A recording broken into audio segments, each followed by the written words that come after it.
I now have fingers pointing at my face telling me that this camera is live. So, as is custom, Monsieur Alex, we will wait till we hear someone say that they can hear us, and then we will get things started.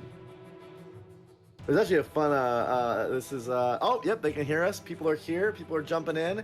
Hello, everyone. Hello, Knights of Honor fans, Knights of Honor community and world. Welcome to DevStream. Good Lord, I think it's 23 now, if I remember correctly. I am joined by my great and wonderful friend, Alex. How are you doing today, Alex? Hi, Brad. Nice to see you again. I never believed that I'll say this, but I kind of started missing this. Yeah, it was quite a long time until I was on one of those. So yeah, I'm excited, and everything is going great right now. Yeah, it's been a little while since we've done a last dev stream, and I apologize to everyone. We had the American Thanksgiving holiday, which was definitely an interruption, and then we had some other scheduling conflicts, and it was difficult to get like the right time lined up for everybody, just because there's been a lot going on. But hey, we're back, and we're gonna be talking about the second half. I'm sure a lot of people have been waiting for it for a while. The second half of the religion, dev diary and dev stream. Alex, you have a sword through your head. I don't know if you realize that when you put that image back there. Oh, But the way that damn. you're framed up right now, it's just like it looks like that guy just literally impaled you right in the back. It's pretty great. Well, it's historically accurate, so I think we can just roll with it. Yeah. Yeah, yeah. Well, I mean, it's. I was actually talking about this during stream prep. Like, it's been a while. I think it's been like this is the longest we've gone. I think it was 6 weeks since our last stream. My hair has grown 6 weeks more. Yeah, We're gonna true. have Georgi on a little bit, and we're gonna have the comparison of the hair to the beard. Like now we have two different ways we're going with this thing. Yeah, I also missed the previous one because I was sick 3 times in a row. So, yeah, it's quite a long for me. But yeah, right now everything is great. So we're back on track. Yeah, and we should be. I think we'll have another stream right after the new year. So this gap should be hopefully with Thanksgiving and the way this is lined up with the Christmas holiday and the New Year holiday. Right when we come back in January, we'll be talking back to you guys, and we'll have something new to go through. But today we are talking about the second half of religion. I see all of our good friends are all chatting, and we're getting questions about Turkish language support, which I think we get every single stream. It's good to see all the normal people back. Sawbone was saying something about Hot Lana, so that's always great. I don't know if I've been on here since my team won the World Series, so that was an experience of a lifetime, that's for sure.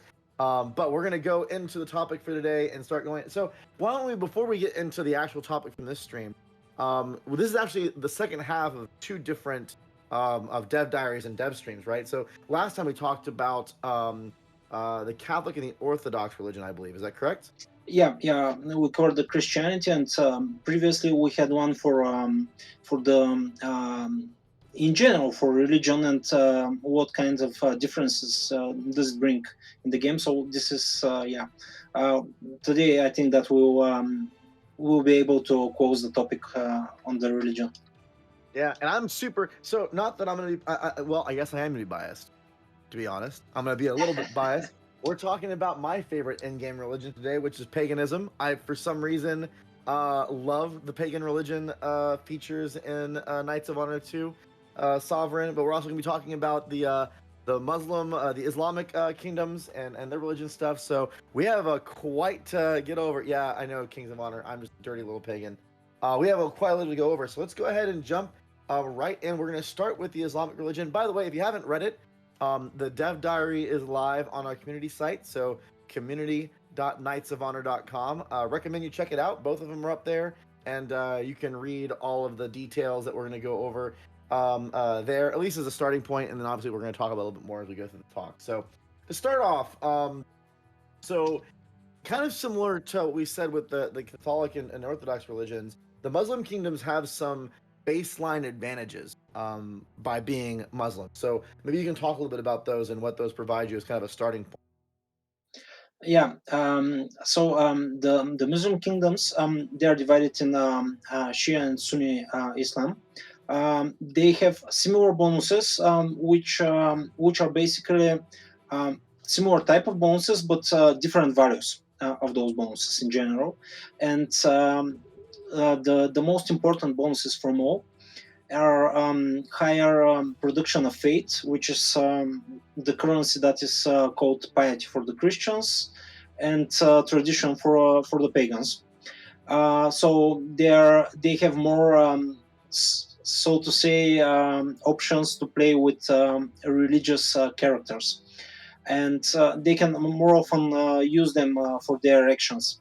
They also have a bit more gold production, and probably my favorite is that they have some bonuses on stability, which is quite important, especially on the current balance of the game, because when you make quickly developing and expanding kingdom, you can have a lot of problems with rebellions, and stability is quite important. So these are just the passive bonuses, of course, of them. Yeah, and we talked about, I think, with the well, like, as an example, right? On the Catholic side, you had bonuses to like it was commerce and trade. So like there were other ways that those kingdoms got boosted. So I mean, when you really start playing as a Islamic kingdom, you know, there are maybe some different choices you may make to take advantage of those bonuses when it comes to leveraging your the skills of your royal courts, or things you can do when it comes to like converting a province that you conquer.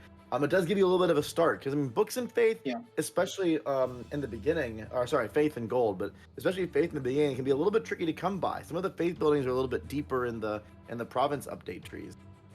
Yeah, it's for beginners, these differences might be small, so they will not feel such a huge difference playing from Christian to Islamic kingdom, especially for the passive bonuses, I mean, because the actions are vastly different.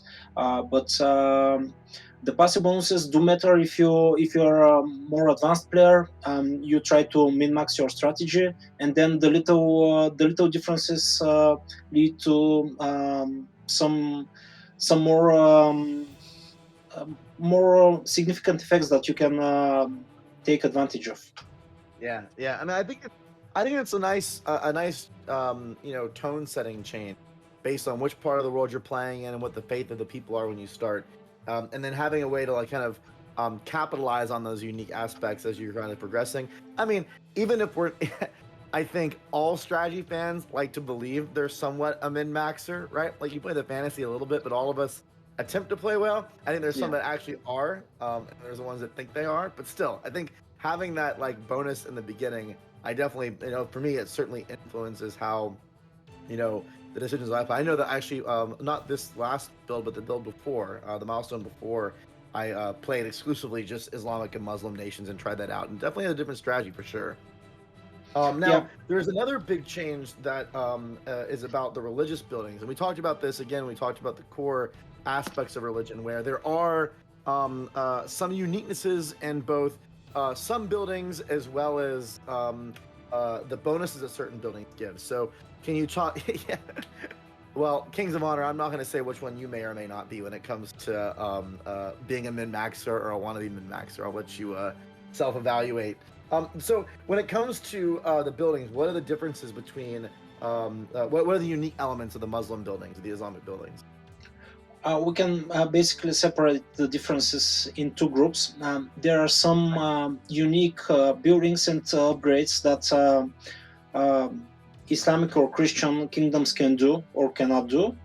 And also there are some slight differences, and these are having the same upgrades or buildings, but having different bonuses from them because of your kingdom's religion. For example, one building that you can never build as a Christian is a great mosque. Well, you can, for example, overtake a province that has a great mosque.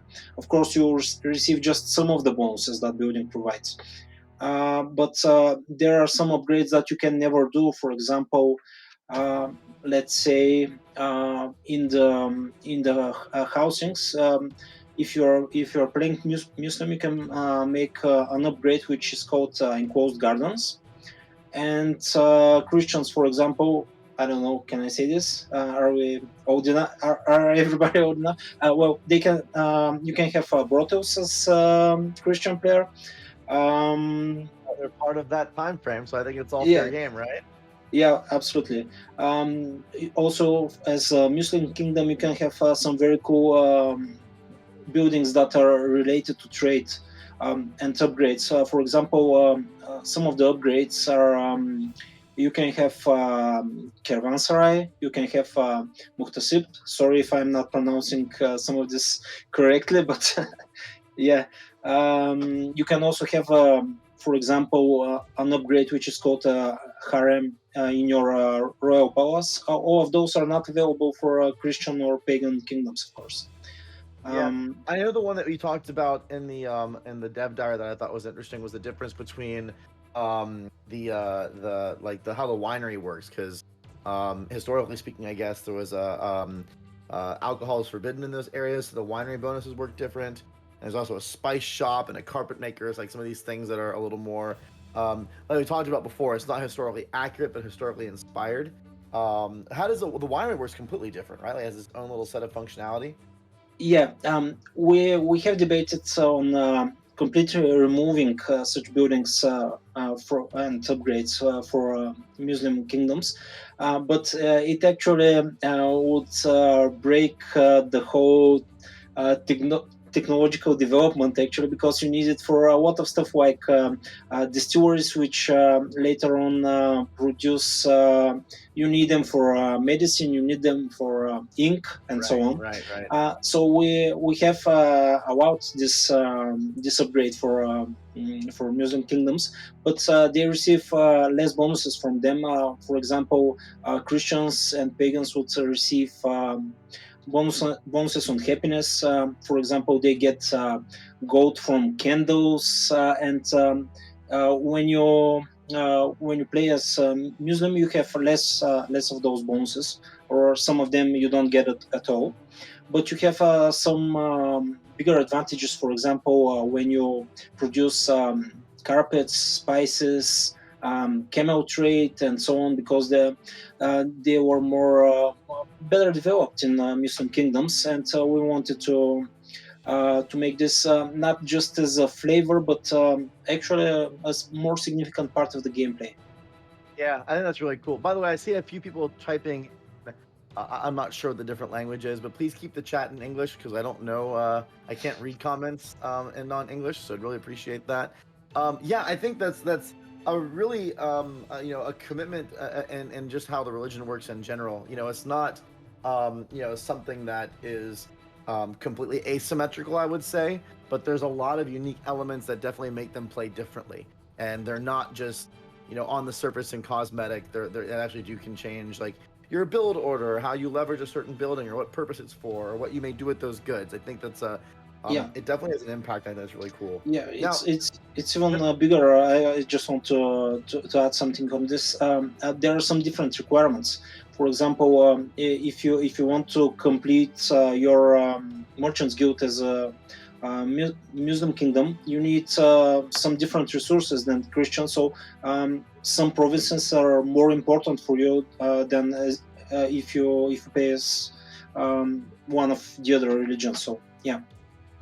this is not related to what we're talking about, but there's an interesting conversation going on in chat right now about people saying hello from different countries. I'd actually be really curious, chat, where everyone's from. I see someone saying hello from Switzerland.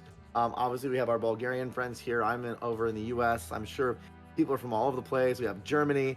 So if people want to sound off in chat while we're still going on, I'd love to hear where all of our fans are from. And we have people from all over the world: Canada and Norway, Romania. We got a lot of different places. Just to show you, Alex, the game is universally, globally, has a global fan base and excitement. We have Turkey, Norway, Spain, yeah, all over the place. England, We Russia. Wow, really appreciate it, really. yeah, North Korea. Wow, Earth. Oh, Sawbones from Earth. That's fun. Um, Someone said a location from they're from that I'm not going to repeat.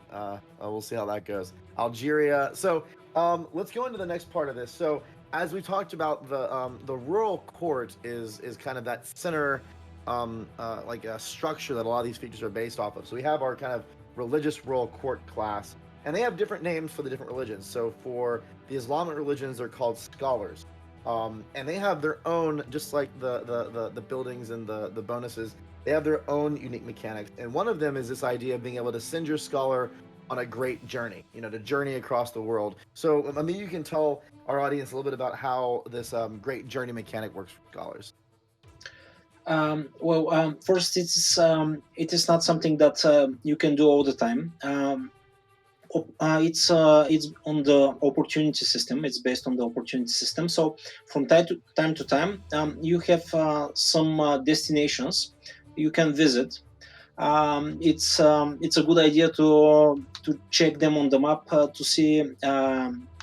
You don't know the exact path that the score will choose, but it's good to avoid some more problematic provinces that, especially with kingdoms that you are in war with. And if you accept the journey, then it takes quite a long time, and it's one of the very few actions that is actually separated on many steps. So it's not just one single event that you get success or fail or some kind of bonus, but it's really a journey. It's very flavorful because there's developing story about the journey uh, as it goes, and you get different bonuses or penalties or many kinds of stuff from the towns and kingdoms the scorer actually passes through. Most of them are positive. Uh, for example, he can improve the knowledge of your kingdom, which means books, or get some piety and gold bonuses, which are flavorfully decorated with a story behind them. But I feel there are like some, I'm gonna yeah, jump in. I feel like the journey thing is actually kind of a neat aspect because it adds a little bit more of that character and personality into the scholar. And I like what you were saying about how you have to you have to be mindful of where you send the scholar, yeah, because if you go to someone who maybe you're at war with or doesn't like you, I mean, all the events that happen on a journey may not all be positive. And I think if you look at the dev diary, we have some images of one that you get. I think the scholar gets attacked by barbarians, but somehow escapes or something like that. So there's a yeah. little bit of like that dynamic content that comes up when they're on the journey, and that can be influenced by where you decide to send them and which path they take. Yeah. There are some really cool bonuses. For example, it's even possible that the score can convert the religion. He's so influential. This is one very powerful score, of course. It depends on the level of the score and so on. But he can even convert the religion of the province he's in. So imagine Oh playing with wow! many powerful clerics. Sorry, scores, and you just send them well, all the time on journeys. This is a strategy that can easily backfire on you because sometimes the kingdoms that they pass through can get angry for them preaching their religion and So so on. why would you get mad from some foreign scholar walking around and trying to convert your people? That Yeah, sounds that completely reasonable just to let it it, happen. the scores can easily get even imprisoned and so on. Sometimes Oh even wow, killed. yeah. Yeah. So Uh, there's some risk and reward there, but I imagine it's mostly reward as long as you're kind of paying attention and yeah. making the right kind of decisions there. And I think I, yeah, all hail the Bradster. I love it. I think yeah, maybe we need to get some like custom THQ Nordic or Knights of Honor emotes or something, like the go-go beard and the long hair or whatever we can find. If anyone wants to make some custom emoticons out there that has some art chops, I'm not gonna say no. So the I think that it's a big part of kind of that immersive element where you have those dynamic events that show up and it kind of feels really cool. Now there's another aspect of this that I think is super important, which is being able to kind of pursue becoming the Caliphate, and it has its own kind of dynamics and gameplay around that as well. Yeah, this is probably the reason that Muslim kingdoms are my favorite. I actually had one great game with Oman recently. It was more than 20 hours. Oh wow! And yeah. In the end, I had about 60 provinces, I think. And it is very difficult to become a caliphate actually, and that makes it actually interesting because first you have to be a powerful kingdom, but that's not enough. You have to, if there are too many caliphates, it's very difficult to establish a new one. So you have to get in competition with the rest of them, and either destroy them or just convince them to stop being caliphates, which, as you imagine, is not so easy to do. And they're also, they start very powerful. They're always great powers, and they have huge influence in the Muslim world. So I think that we can easily say that starting as a caliphate will be the easy mode of Knights of Honor. But yeah, it's very challenging to do. Probably we can talk a bit about the bonuses. I mean, well, if you can really briefly, I do got to get Gogo on here so we can go over some of the other paganism stuff, which I can't wait to talk about. But I mean, there are obviously pursuing caliphate is an important thing to get, and there are a lot of, I guess, bonuses and actions that open up when you become a caliphate. I know one we're going to talk about is being able to declare a jihad, but what are some of the other bonuses that you can get? Well, there are some passive bonuses that Hold on, you. so Stopples, I think there's a little bit of confusion. So DJ Isma is referencing another title called Expeditions Rome. That's the date for that game. We have not announced any dates or timelines for Knights of Honor 2 Sovereign. We've talked about the release date question a number of times here. You can probably grab any of my 5 or 6 times I responded to that one for a reason why we haven't done that yet. But anyways, I'm sorry, I didn't mean to cut you off. I just wanted to clarify because someone put a date Sure. for a different game in chat. I didn't want people to get confused. Yeah, sure. You're not done with the game in January, I don't think, are you, Alex? Well, we can discuss it. Okay. No. All right. Yeah, some of the bonuses. The passive bonuses. Starting off with, you get, of course, some instant boost on fame. You get higher stability in the kingdom. You have some morale bonuses on the troops, and which is probably it is harder to describe to the players because it's related to specific diplomatic offers, but it's hugely important. The whole Islamic world starts to treat you differently. They have more respect towards you, and this is a great boost because you can make more royal marriages, trade, and everything. It's just very helpful. You know that you have the respect of the other kingdoms. They support you as an emperor of the world if you try to become one. There are a lot of passive bonuses to becoming caliphate. Yeah. I think it's an interesting, almost like stepping stone, right? Like if you're trying to go for that victory condition, there's a lot of diplomatic challenges that go into that path.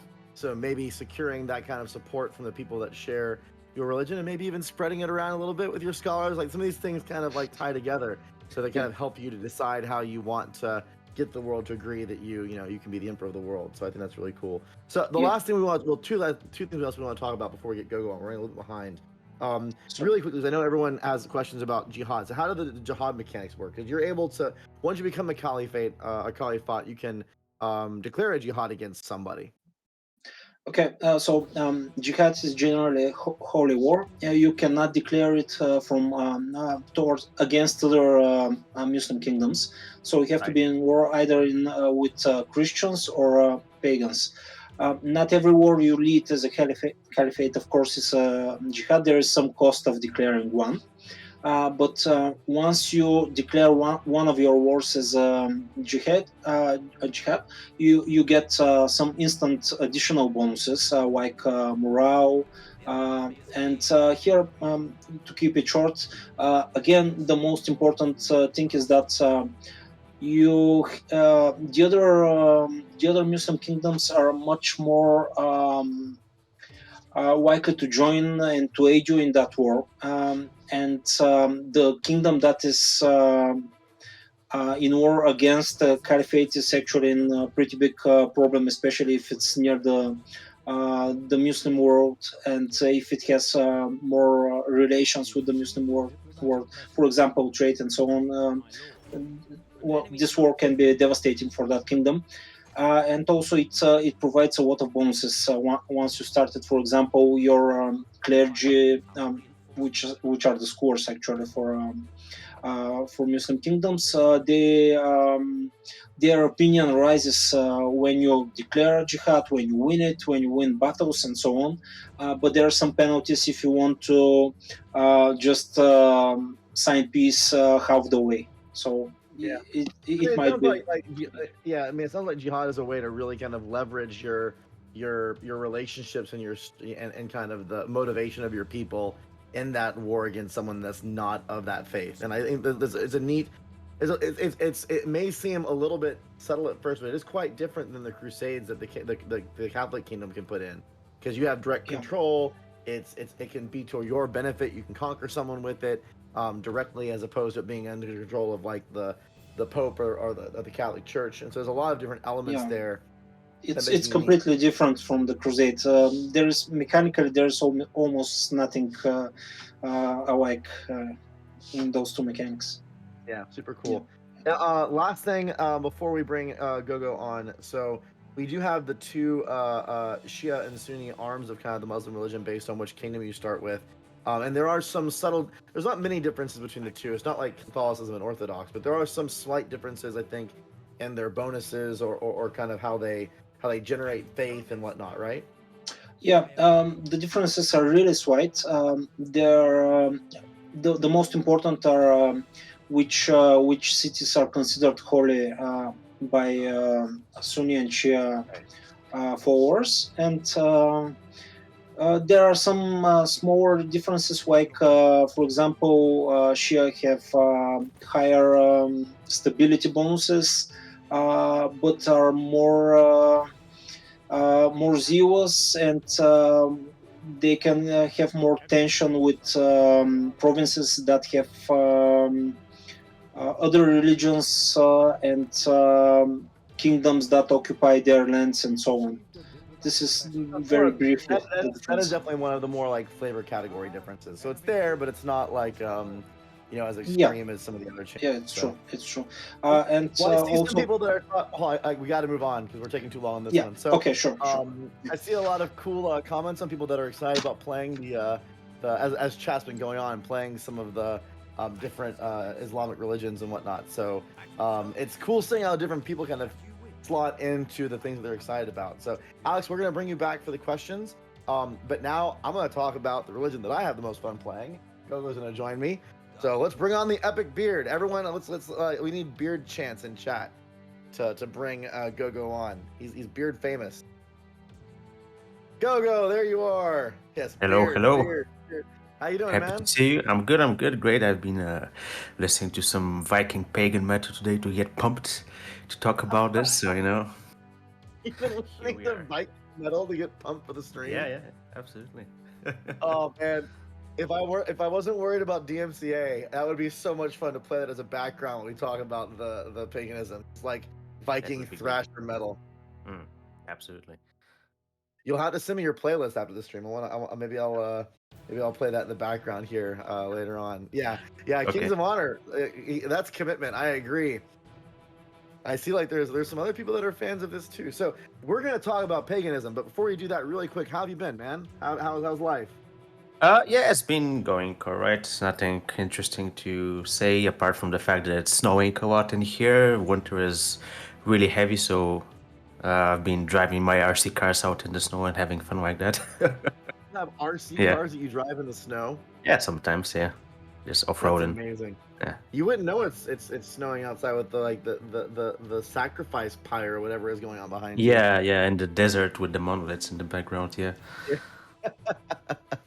Well, let's paganism is, and the reason why it's my favorite is because it is so different than all the other ones. Like, it has a completely different structure to it from its complete foundation, and I like that. I like that variance in gameplay and walking into an experience where what you're doing and how you're thinking just completely shifts. So at its core, and probably like the one of the fundamental starting points is that there are no baseline bonuses when you start as a pagan religion. It's like it's flat. You start as paganism, and you get. It's not like with the commerce and gold or trade or whatever boost that you get from some of the other ones. You Yeah. just start at the get go as nothing. Yeah, and you even get some negatives. For example, you have minus like a little bit less gold to start off with, and currently there's something like 50% less book income, which is a pretty big hit. So you not only start with no bonuses, but you also gain some slight negatives in the beginning.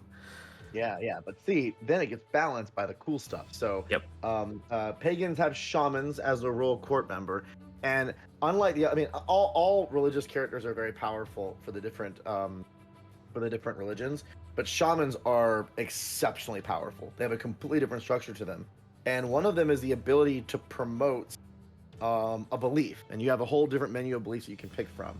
And this is really like where the differentiation comes in, because I think, and we talked about this, I think back a long time ago, in one of the very first religion dev diaries, that paganism, I don't want to say it's a catch-all, but it's for all the religions that were not necessarily like falling into the bucket of Catholicism or Islam. So we have a lot of different belief structures in there. And the idea for the shaman is that you can promote one of those types of belief structures and get bonuses from them.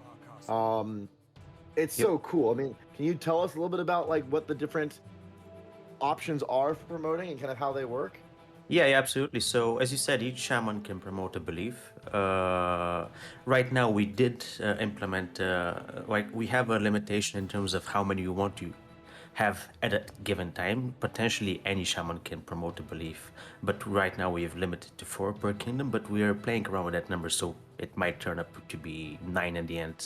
Who knows? Like, it depends on the I mean, balancing and what that we number decide. has changed, I think, like multiple times just in the last like 3 or 4 months. So Definitely. Yeah, who knows yeah. where it's going to end up? Yeah, and I want to be able to promote all of them. I'm on the promote all. I want 9 shaman with 9 beliefs personally. But anyway, sorry, go on. I'm with you there. And every belief costs some gold to upkeep, which increases the more beliefs you have. And they're basically ranging in different senses. So some of them are military focused, other ones are more economically focused. So I can give you some examples just to give you a brief idea. So for example, one of my favorite ones are raids. If you promote raids, you can get bonus gold from pillaging, which is always nice, especially early on when you need the gold. And you also get more army travel speed, which again helps with the gold, with the pillaging, because you can play around with 2 or 3 marshals or shamans, as we're going to discuss later on. You can just circle around kingdoms and be causing havoc all the place. Yeah, Uh, I feel like there's what I like about that what you just described is like there's based on what your strategy is or what you're trying to do, the belief that you decide to promote can amplify that. So if you're really trying to do a pillage and raid strategy, taking that promotion can be super impactful. There's one for commerce, there's one for books, there's like all these mhm. different ones that promote different things and have different bonuses. So it Yeah. kind of allows that kind of customization. By the way, you had a slip of the tongue. Instead of saying rating, you said goats in the description right there, and all of chat picked up on that. And I want to say, I think I saw like earlier on Snoffles or someone, or at least I don't think I've here before a couple times, was like, what in the world is with this whole goat meme thing? Honestly, I don't even know I exactly what don't the whole know. thing I started. don't know as well. Yeah.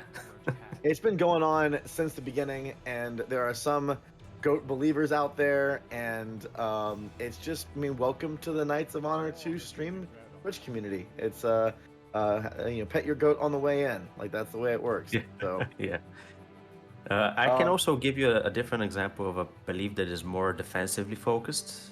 Well, okay. there are a few actually, because if you pick, for example, family, you get more population growth throughout your towns, and you gain bonus food in towns and in farms, which is really powerful.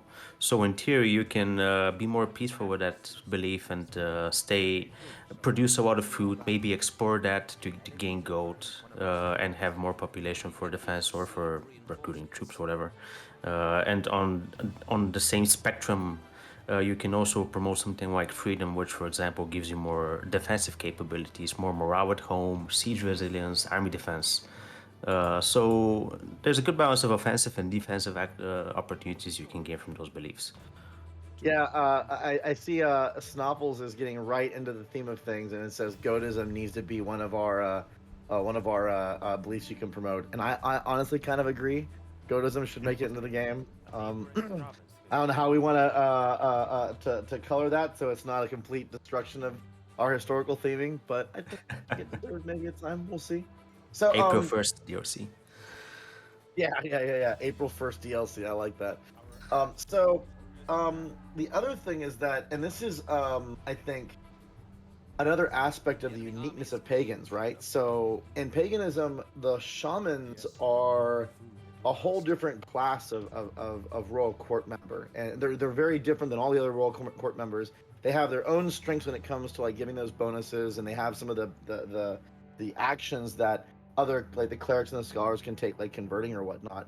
But then they're like super troop leaders, right? Like they have the ability to raise a much larger army than the normal non-martial royal court members can. Yeah, they're kind of a mix. Like they're in between regular marshals and non-marshals in the sense that they can have the maximum amount of squads.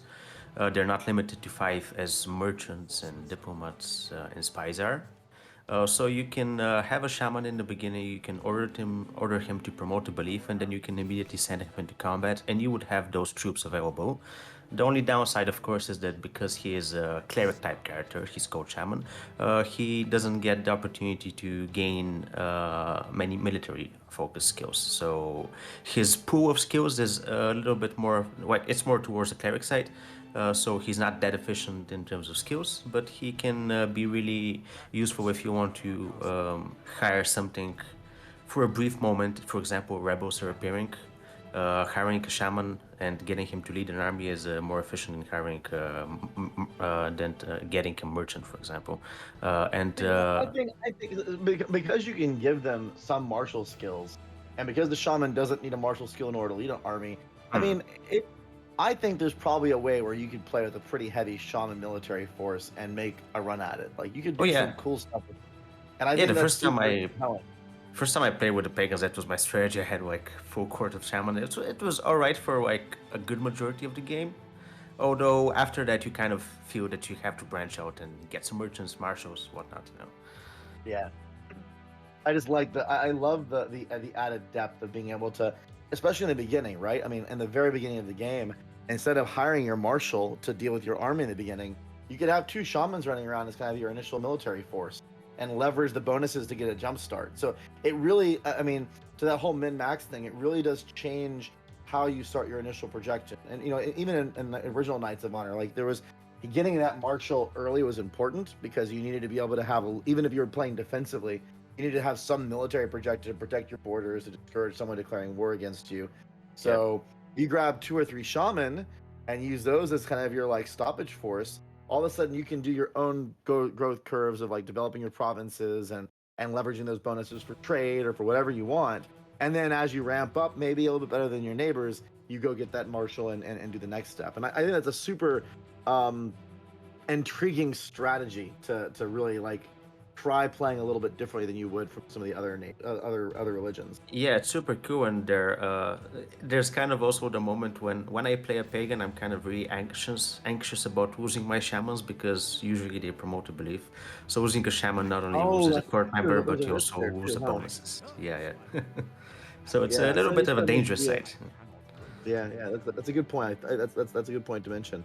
Now, you had said before about some of like the potential negatives, but there are others that kind of complement just how diverse and how wide range there are. So, one of the things is that their building access is completely different.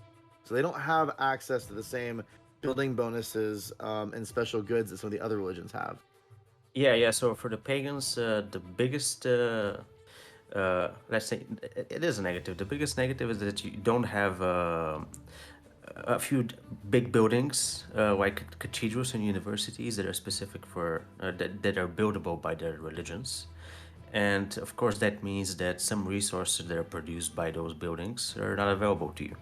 So for example, some of the resources you might import if you have merchants. That's one way to attain them if you can produce them, but others you can because something like social castes, which are types of resources we have, for example, like clergy and artists and so on, those you can't import. So your way to attain them would be either to conquer a province that already produces them and don't demolish the buildings that are there, or simply change your religion, but that's a different solution Yeah. altogether.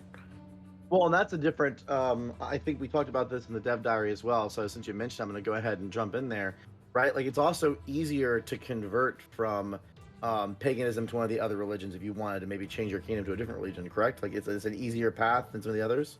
Yeah, it is. It is a bit easier. There's a certain percentage that we add towards the calculations if you're pagan, and we visualize that.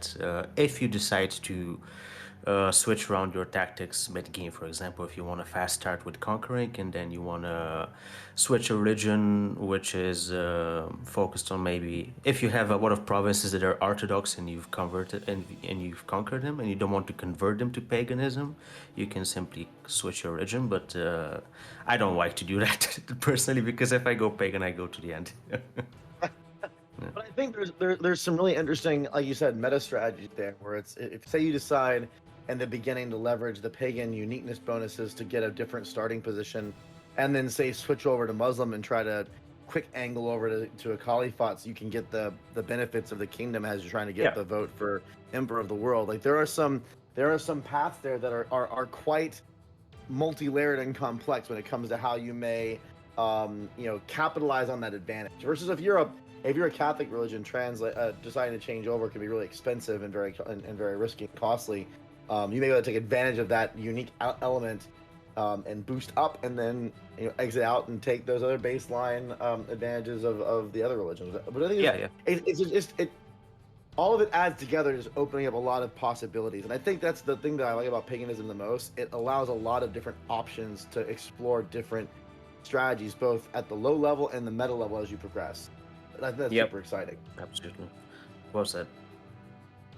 So, one last aspect about paganism before we switch to questions that we talked about in the dev diary is that the paganism spreads different than the other religion, and that's another unique element of how it works. Yeah, there's a concept of it's like an automatic force that starts spreading from pagan kingdoms throughout others. So if you're not a pagan kingdom and you open the political view, from time to time you might see the colorization of the religion. You just spread out a little bit with the color of the pagans as it spreads automatically, and from time to time you receive messages if a neighboring kingdom has been a province of it has been converted to pagan, or yours, so you kind of have some time to act. And this helps you as a pagan kingdom because it counters those negatives we mentioned earlier. If you conquer, because most provinces around you won't be pagan, probably if you conquer them, then that heresy spreading system kind of works in your favor. Okay. Yeah, and I think it's like you mentioned earlier. If you want to do maybe a conquest heavy strat in the beginning, that can reduce the amount of currencies like faith or whatever that you need to convert some of those provinces as you get them, because it's kind of spreading naturally, and that's different than the other religions. The other religions don't have that same kind of spread mechanism. Yeah. And if you're on the receiving end, from what I remember in the last iterations we did to the system, if you have some sort of like culture bonuses that are really powerful in your kingdom, you will you will be less likely to be converted to that. So there is a way to defend yourself against that spreading, so to say. Right. Makes sense. But I think what's really cool about it is just having that like extra. I don't know. I think it's kind of fun to be able to play the. It's almost like culture bombing, right? But it's religion bombing. So if you're a pagan, you can kind of Yeah. slowly be encroaching, and imagine like surrounding someone and just watching and it forces them to take actions in order to deal with it, like with having their clerics and their scholars, depending on which religion they are, kind of build up and like reinforce faith, so they're spending faith on that, and so it's a distraction. And I imagine in multiplayer it has a whole different element, so there's a lot of different dynamics that you can play with. Oh yeah, and there's also let's not forget about the spy action. Well, the spy opportunity that is spreading heresy, which we call heresy, but it's paganism. So you can spread paganism through a spy if you bribe a cleric in any kingdom. It doesn't matter their religion. Okay. So it's actually interesting because even if your kingdom is not pagan, if you have a spy somewhere and you've bribed a cleric, you can spread paganism within their lands. So in that So way, even being aware paganism. of that mechanic allows you to maybe leverage that spy action a little bit more effectively. Yeah. So in that sense, paganism is easily spread throughout the world.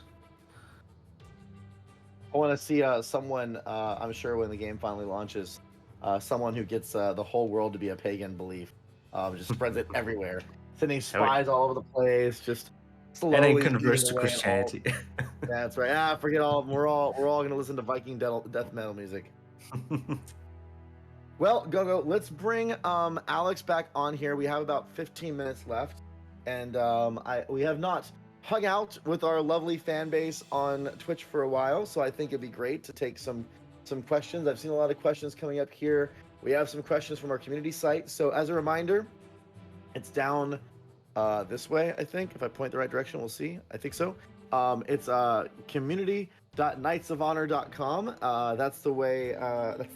That's the location for our community site. We have all of our dev diaries are posted there. So if you want to read all of this, you can see it there. We have conversations there. It's a great place to get plugged in. And I always, the night before, take questions from the dev diary responses and bring them on stream. So we have a couple questions that we're going to grab.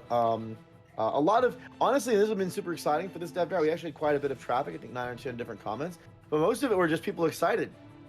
Like there were like 2 or 3 questions, but a lot of people were like, "Man, this sounds awesome!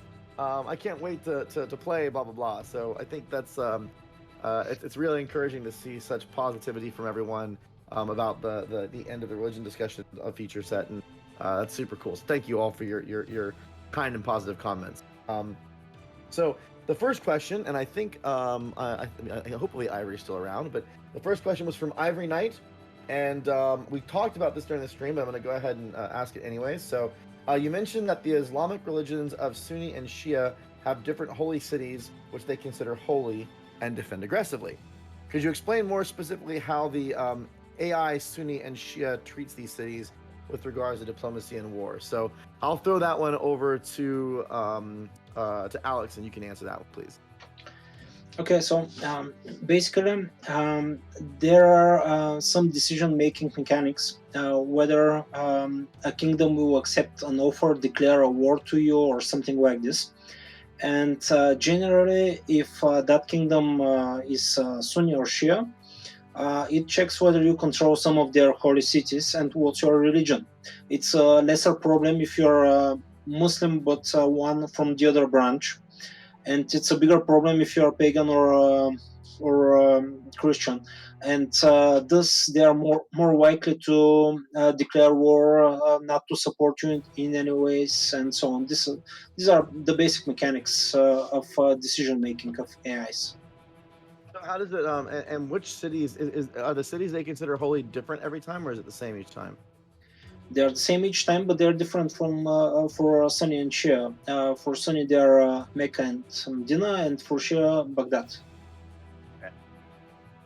All right, so hopefully, Ivory Knight, that was a good answer for your question there. Let's go on to the next one. I think I saw Calliope around as well. So Calliope asked, by the way, a small question about modding. For instance, if I wanted to add another faith, like Godism, he didn't say that, that's me adding it in. If I wanted to add another faith in one of these religion groups, how easy would it be? Because I may have an idea for a time period, and he has like the cool little winky eyes. So we definitely have a lot of cool modding tools. I imagine adding a new complete religion would be pretty complex, but I guess it's probably doable. Should I take this one as well? Currently, it's possible to copy some of the mechanics and tweak some of the values, what stats a religion gets. These are the things that are possible to be done. For example, if you want to make a branch of Christianity, for example, or Ibadi Islam, or something like this, What's not possible is to create by modding completely new mechanic, for example, like what we have with the pagans, or a completely new actions for the clergy, for example, journeys and so on. Of course, you cannot simply create such mechanics because they require coding, but you can tweak values, for example. You can do a lot with that, I think. Like, so for example, and I'm not trying to tell you how to design your goatism thing, but you could take Catholicism, move Rome to a different place, make the Pope called the Goat King, have the Council of Goats instead of cardinals, have their actions be different. You could probably add a couple actions, change what those actions did a little bit. Like there's quite a bit you could do, I think, with the way that the modding tools are hopefully going to be leverageable. So tweaking values is it's not just like just customizing numbers. You could like add new things and variable them as long as but you couldn't add a whole different functionality set. And I think that's it's more about shifting and slanting what's already there. But relabeling, changing the text pop-ups, like all that stuff is pretty powerful. You can easily have different bonuses, but not create completely new bonuses that the code does not support, so to say. Like you can create a goat resource as well. Sorry? Just saying, you can create a goat resource really easy. I can do it now. So keep that in mind, guys. Yeah. Okay, but don't open Pandora's box, man. You start saying things and people are going to start expecting things. I'm going to take a couple of questions from the streams. We have about 8 minutes left. I haven't been thinking about it, Kings of Honor. That's just right off the dome, man. That's the way my brain works. All right, so what are well, this is another Kings of Honor one. I actually don't know the answer to this question, or if there is an answer. But Kings of Honor asked, "What are the trade goods that pagans prefer?" So, are there different preferences for trade goods based on religion?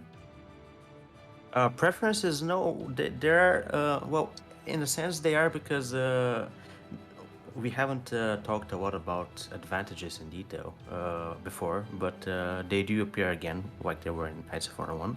And there's one specific advantage that's specific for pagans, which relies on different resources to counteract the fact that you don't have stuff like medicine and artists, which would be specific for that advantage, which is for the Christians and Muslims. And that advantage grants you more battle bonuses, more morale, more influence and fame. So in that sense, those resources that appear in that advantage might be useful to get more than the others. I mean, it still is in a way like a preference though, because you want to get those resources to take advantage of that tree potentially. So that's kind of cool, right? They have higher benefits from furs also. Oh yeah, more gold from furs. Yeah. Oh, right, that makes sense. Can't listen to Viking death metal without a fur, right? So this is a question I think that's not really about religion, but I'm gonna throw it out there anyways. I'm just curious how you guys will respond to this one. So K6 Mill asked, was this true? Another asked, will Poland be overpowered like in the other historical game? So was Poland overpowered in Knights of Honor 1? I don't know if it really was, but what's your response to that? Good luck. Poland is very powerful kingdom in Knights of Honor 2. I'm not sure which is the other historical game referred here, but yes, they're quite strong. They have some cool units, and they begin usually pretty big, depending on the period. I don't think it's overpowered though. I think there's not really saying overpowered in Knights of Honor 2 and even in Knights of Honor 1. I mean, it really depends on how you decide to deploy diplomacy and everything else. So it's just like playing. I remember there was one in Knights of Honor 1, like Germany was also very strong, but those things you could definitely do. So it wasn't like it was an OP kind. Yeah, usually they have a lot of pagans around, depending on the period. So they have a lot of wars usually in the beginning of the game. I don't think that they're OP, but they're quite good kingdom, definitely. All right, let's go. We got 5 minutes left. Sawbones asked a silly question, which is, can you get robbed in the forest if your army is too small by bandits? No. You could have rebels spawn out for other reasons, but no, your little tiny army is not going to get robbed in the forest and taken advantage of and money stolen away. I guess I guess the scholars, though, I guess there could be an event about scholars that kind of mimics that fantasy you're talking about a little bit, but it's not exactly the way. It's not like your army was like, oh, you're not strong enough, and Robin Hood comes out and takes all your stuff. Like, it doesn't work that way. Let's see. Niners. I love these questions, right? Some of them are just. Niners Gaming asks, will there be mead paganism? Mead is important. So is there can a pagan belief be meadism? Currently, no, but I guess you can add it through modding because we were talking. There is AO as a resource, so that's the closest you get. DJ Ismo69 asked, does Knights of Honor have a character creator? So there's not a character creator. There are ways to customize some aspects of the kingdom that you decide to play. And in a weird way, a kingdom has its own kind of character components to it. And you do have family, right? So you have your king, your sovereign, and as you're progressing, you can get married and you can have kids, and you marry off your kids, and you have children. And those, when the king dies, the next king or the next heir inherits the kingdom. So there is, I mean, it's not really a character creator, but there is some like lineage and legacy elements in there involved. But it's not quite maybe what you're envisioning, where you like customize your king with personality traits and things like that. It doesn't quite work that way. Did I get that right? I think I did. Yeah, definitely. Yavor asks if there's going to be any Mongolian throat singing in some of the tracks, soundtrack. We did play with some of that. I know the Alvinity guys messed with some of it. I don't remember if it stayed in there or not. We had some issues with the throat singing stuff we did because it was a little bit too dark, I guess is the way to put it. Like it was and when you're playing in the game and you have this atmosphere and you're making decisions, it kind of hit you really strong. We were like, man, all of a sudden the game got like really kind of intense, and I'm really just, going to build a winery, and it sounds like something really crazy is happening. So I don't remember if we kept it in or if we have some alt versions of the tracks that we're working on that still have the throat singing in there, but we have experimented with it. Whether it makes the cut or not, I'm not sure. Yeah, I don't think that we have. We still have the throat singing, but we definitely have some very cool tracks that are unique for specific religions. You only hear them if you interact or play as one of them. Yeah, the different regions. We have like I think 3 or 4, 3.5, I think actually region, and some of the different music is skewed towards those regions, and which part of the world and which religion you have influences which tracks get played. Like there's some. We talked about this somewhat in the music dev stream and dev diary once, quite a while ago. If that's something that's super exciting to people, we can probably have another audio music event. I know a lot of people are big fans of that when we had it, so it's been a while since we talked to the Aldinity guys. They may be up for coming and chatting again. Let's see. What time is it? We got 2 minutes left. Let's grab one more question.